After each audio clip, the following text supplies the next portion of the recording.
આપણે શ્રી શ્રી માધવ દાસજીનું ચરિત્ર ચાલે છે. માધવદાસજીના ચરિત્રમાં આપણે આગળ વધીએ તો ઈ વેદ વ્યાસજીનો અવતાર હતા. અને વેદ વ્યાસજીમાં અને ભગવાન કૃષ્ણમાં, રામમાં વિનય, શીલ અને કરુણા આ 3 ગુણ પ્રધાન છે.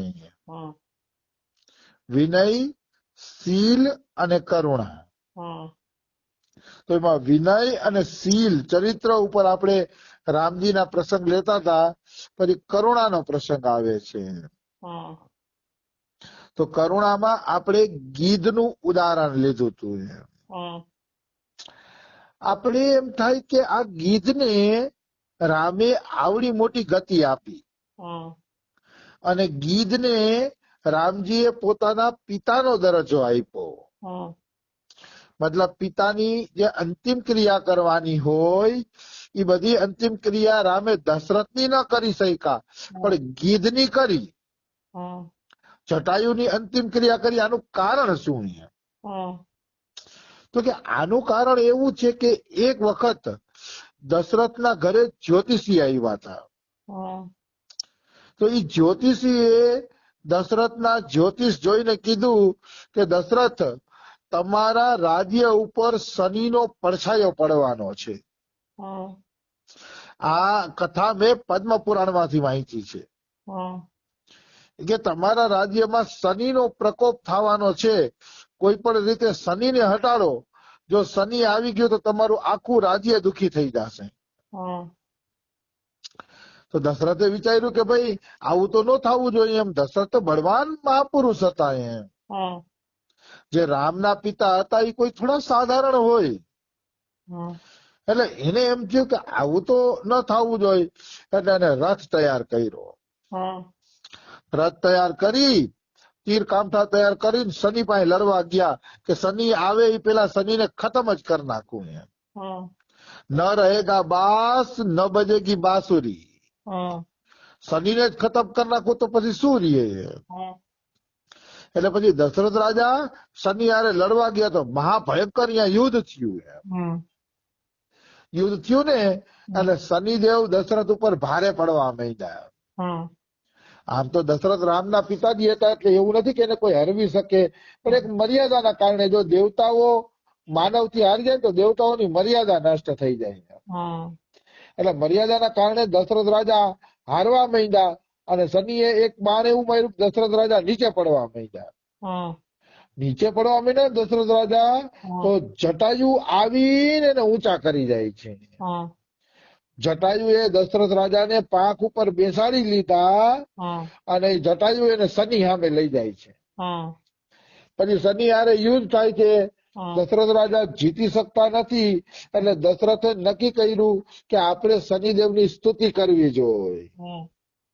એટલે દશરથ રાજાએ શનિદેવની સ્તુતિ કરી. શનિ, તમે તો મહાન છો ને તમે તો આવા છો ને કૃષ્ણ ભક્ત છો ને મહેરબાની કરો એમ. તમે કે આપણે યુદ્ધ કરીએ એ સારું ના લાગે. તો સ્તુતિ કરી તો શનિદેવ પ્રસન્ન થઈ ગયા. અને શનિદેવે કીધું કે માગો માગો, શું જોઈ છે તમારે? તમારે જે જોતું હશે એ આપીશ, તમે માગી લ્યો. ત્યારે દશરથ રાજા એટલું જ માગે છે કે હે શનિ દેવતા, મારા રાજ્યને છોડીને વયા જાવ. મારી પ્રજા મને બહુ પ્રિય છે. મારી પ્રજા દુઃખી થાય ને કે એ હું નહીં જોઈ શકું એમ. એટલે તમે મારું રાજ્ય છોડીને દૂર વયા જાવ કે. તો શનિદેવ કે ઠીક છે, જાઓ, તમારા રાજ્યમાં શનિનો પ્રભાવ નહીં થાય. વરદાન આપી દીધું, તમારા રાજ્યમાં પ્રભાવ નહીં થાય. પછી શનિદેવ હારે સાઠગાંઠ થઈ ગઈ, સંધિ થઈ ગઈ, મિત્રતા થઈ ગઈ. પછી દશરથ રાજાએ જટાયુને કીધું કે જટાયુ, તમે મારી પ્રાણ રક્ષા કરી, તમે મને નીચે પડતો બચાવ્યો, તો તમે માગો મારી પાસેથી, શું જોઈએ છે તો માગી લ્યો.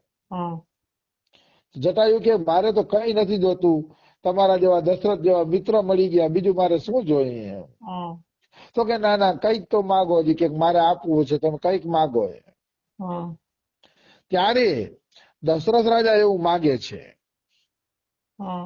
ત્યારે દશરથ રાજા એવું માગે છે, સોરી જટાયુ, દશરથ રાજા માગવાનું કે જટાયુ એવું માગે છે કે તમારો જે મોટો પુત્ર છે ને એ મોટો પુત્ર તમે મને આપી દેજો.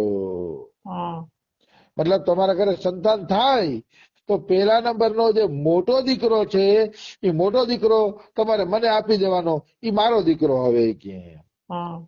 દશરથે વચન આપ્યું કે જાઓ મારો મોટો દીકરો તમારો કે. પછી કાળક્રમે દશરથજીના ઘરે 4 કુમારોનો જન્મ થયો. એમાં મોટા હતા રામ. એટલે રામને જન્મ થયો ને દશરથ રાજાએ જટાયુને કીધું કે લ્યો આ મારો મોટો દીકરો તમારો છે.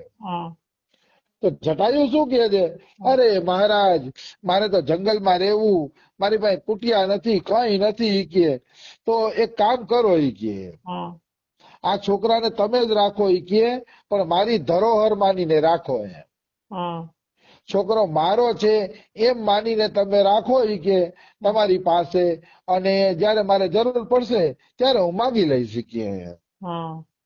અત્યારે તમે જ રાખો, એનું પાલન પોષણ કરો કે, પણ ધરોહર મારી છે એમ તમે માનજો.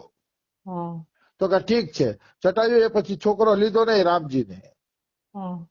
તો ઈ રામ જટાયુના દીકરા થાય અને જટાયુ રામજીના બાપ થાય, કારણ કે દશરથે તો એને આપી જ દીધો હતો.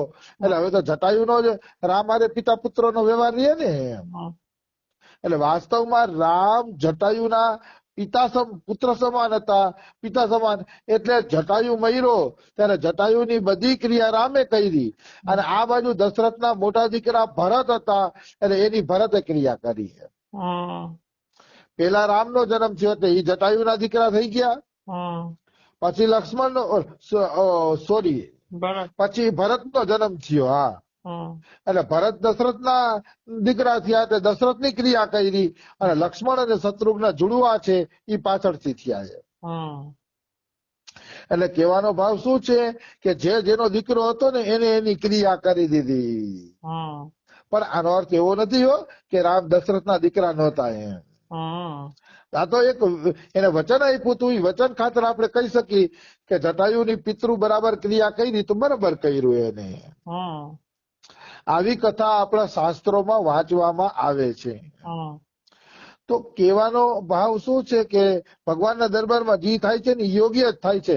જટાયુએ દીકરો લીધોય નહીં, દશરથને પુત્રનું સુખે આપ્યું, રામ એને આપી દીધા, તો અંતિમ સમયે રામ એની ક્રિયા કરવા પહોંચી ગયા. કારણ કે ગમે એમ તો એ નાતો હતો ને, એ નાતો આ રીતે નિભાવે છે પછી રામ. ઈશ્વરની લીલાને કોણ પામી શકે? એક એક લીલામાં તો કેટલાય સ્વીકાર કરતા હોય. મતલબ એક એક લીલામાં કેટલાય ભક્તોનું કલ્યાણ કરતા હોય છે. આવી વસ્તુ છે. તો આપણે વાત આવતી હતી કરુણાની, તો આ રામની કરુણા છે કે એને જટાયુનો બધી ક્રિયાકર્મ પિતાની જેમ કર્યા. એમ કે પક્ષી માટે કોઈ પિતાના જેમ ક્રિયા ન કરે, પણ એ ક્રિયા પોતે કરે છે. આવી વસ્તુ છે. તો વેદવ્યાસજીમાં પણ વિનય, શીલ અને કરુણા હતા. વેદવ્યાસજીમાં વિનય એટલે નમ્રતા હતી, કરુણા હતા. એનું ઉદાહરણ શું હે? તો ઉદાહરણ ઈ છે કે વેદવ્યાસજીએ 18 પુરાણની રચના કરી, પણ ક્યાંય એવું લખ્યું નથી કે હું ભગવાન છું. એવું ક્યાંય લખતા નથી વેદવ્યાસજી કે હું ભગવાન છું. બીજી બાજુ વેદવ્યાસજીએ હંમેશા પોતાની જાતને ભક્ત તરીકે પ્રસ્તુત કરી છે કે હું ભક્ત છું, ભગવાન નથી. આવી વસ્તુ છે. એટલા માટે જ વેદવ્યાસજીના આશ્રમમાં નારદજી પધાર્યા તો નારદજીનું ખૂબ સ્વાગત કરે છે વેદવ્યાસજી. શું કામ સ્વાગત કરે છે? તો કે પોતાની જાતને ભગવાન નથી માનતા ને એટલે. હવે હું આખી આ કથા કહું કે વેદવ્યાસજી કેમ ઉદાસ થઈ ગયા, નારદજીનું સ્વાગત કર્યું. વેદવ્યાસજી ત્યારે સરસ્વતી નદીના કિનારે રહેતા હતા. સરસ્વતી નદીના કિનારે રહેતા હતા અને ઘાસ ને ફળ ફૂલ ને જંગલી કંદમૂળ ખાઈને પોતાના જીવનનું ગુજરાન હલાવતા હતા વેદવ્યાસજી. હવે બન્યું એવું કે ફળ ફ્રૂટ ખાઈને વેદવ્યાસજીએ શાસ્ત્ર લખવાનું ચાલુ કર્યું. તો શાસ્ત્ર લખતા લખતા એને 17 પુરાણ રચી નાખ્યા. કેટલાય ઉપપુરાણ રચી નાખ્યા. નાના નાના પુરાણની રચના કરી એમને. અને અનેક પ્રકારના શાસ્ત્ર પુરાણોની એની બધી રચના કરી અને છેલ્લે તો 1,00,000 શ્લોકનું મહાભારત બનાવ્યું. પૂરા 1,00,000 શ્લોકનું મહાભારત કર્યું. તો આ બધું રચના કરવા છતાં વેદવ્યાસજીના મનને શાંતિ મળતી નથી. આટલી રચનાઓ કરવા છતાંય વેદવ્યાસજીનું મન એમ કહેતું હતું કે કાંઈક ઘટે છે, કાંઈક ઘટે છે, હજી મારા મનને તૃપ્તિ નથી થતી, હજી કાંઈક ઘટે છે. એટલે એક વખત વેદવ્યાસજી ચિંતામાં બેઠા હતા પોતાના આશ્રમમાં. ચિંતામાં બેઠા હતા ને તો નારાયણ નારાયણ કરતા નારદજી આવ્યા. એક વાત યાદ રાખજો તમે કે વેદવ્યાસજીની જેમ જયારે અંતરથી ખબર પડશે ને કે હું અધૂરો છું, કઈક ઘટે છે, હે પ્રભુ મારી અંદર કઈક ઘટે છે, તું મને માર્ગદર્શન આપ કે મારી અંદર શું ઘટે છે, આવી વ્યાકુળતા તમને આવી જાય ને તો નારદજીની જેમ ગુરુ તમારા ઘરે આવી જશે. સામેથી ગુરુ તમારા ઘરે આવી જશે, એમાં કોઈ એટલે કોઈ શંકા નથી, એમાં કોઈ સંશય જ નથી. ગુરુ તત્વ છે, ભગવાન છે, એ અવશ્ય સામેથી આવી જાય છે, એમાં કોઈ એટલે કોઈ શંકા નથી. તો વેદવ્યાસજી ઉદાસ થઈ ગયા તો સામેથી નારદજી આવ્યા. એટલે વેદવ્યાસજી પૂછે છે કે પ્રભુ મેં 17 પુરાણની રચના કરી, મહાભારતની રચના કરી, બધું, પણ મનને શાંતિ મળતી નથી. એનું શું કારણ છે કે મારા મનને શાંતિ મળતી નથી? ત્યારે નારદજી એમ કહે છે કે વેદવ્યાસજી તમારા મનને શાંતિ